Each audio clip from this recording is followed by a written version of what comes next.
hindi naman po lingid sa ating kaalaman, ang mga Duterte po ay para sa mga mahihirap, para sa ating maliliit na mamamayan. Sa ating mga, lahat ng taong maliliit, yung mahihirap. Yan ang mga Duterte.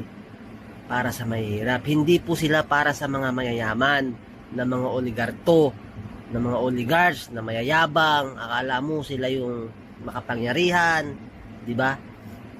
Akala nila, pag-aari na nila ang karsada, yan lahat ba? Yung mga oligarchs na yan, si Pangulong Duterte hindi po pumapayag sa ganyan.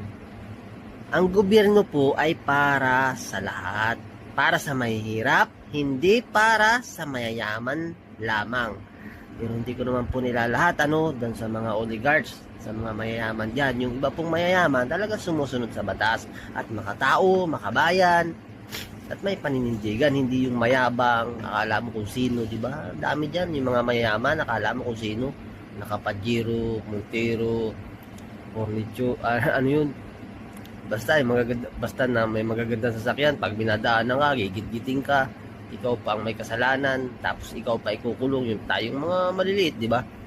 Kawawa tayo dyan sa mga taong mga oligarchs na yan. Kaya ayaw na ayaw nila sa mga Duterte dahil ang mga Duterte ay talagang sa mga mahihirap lamang. Ang inuuna nila ang kapakanan nating mga Pilipino, nating mga mamamayang mahihirap.